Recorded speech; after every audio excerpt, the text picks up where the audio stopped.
स्वाभिमानी TV news चॅनलच्या बातमीपत्रात आपलं स्वागत। आगामी बकरी ईदच्या पार्श्वभूमीवर धुळे पोलीस अलर्ट मोडवर शहरात काढले भव्य पथसंचलन।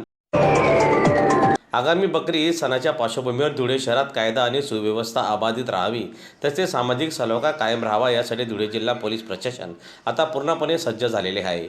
सणाच्या काळात धुळे शहरात शांतता राहावी या उद्देशाने आज पोलिसांच्या वतीने धुळे शहरातील विविध भागात एक भव्य रूट मार्चचे आयोजन करण्यात आले होते।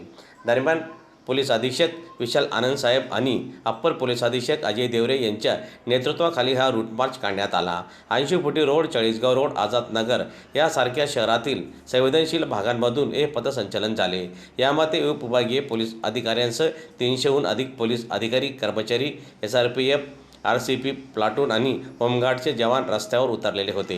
या शक्ती प्रदर्शनातून पोलिसांनी एका बाजूला सर्वसामान्य नागरिकांच्या मनात सुरक्षेचा विश्वास निर्माण केलेला आहे, तर दुसऱ्या बाजूला समाजकंटकांना कडक संदेश देण्यात आलेला आहे। याच पार्श्वभूमीवर अप्पर पोलीस अधीक्षक अजय देवरे यांनी एक अत्यंत महत्त्वाचा आणि कायदेशीर इशारा दिलेला आहे।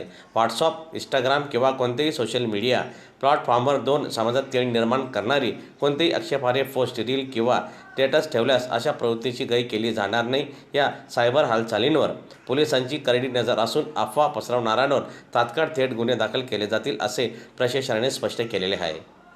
अनुषंगाने आज धुळे जिल्हा पोलीस दलातर्फे धुळे शहरातील Chalisgaon road station, Azad Nagar police station आणि धुळे शहर पोलीस स्टेशनच्या हद्दीमध्ये रूट मार्चचं आयोजन करण्यात आलं आहे। रूट मार्चचं प्रतिनिधित्व स्वतः पोलीस अधीक्षक आदरणीय विशालजी आनंद यांनी केलं। त्याचबरोबर धुळे शहराचे उपविभागीय पोलीस अधिकारी, सर्व प्रभारी अधिकारी, नियम अधिकारी रूट मार्चला उपस्थित होते।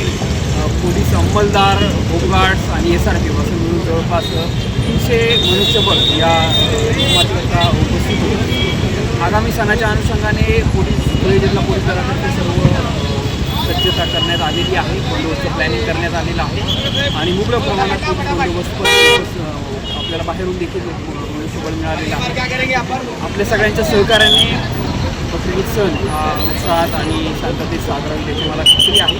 मी आपल्या माध्यमातून सर्व बांधवांना आवाहन करू इच्छितो की शासकीय कायदे आणि नियमाप्रमाणे उत्सवाचा साजरा करावा आणि सगळ्यांनी शांततेत पार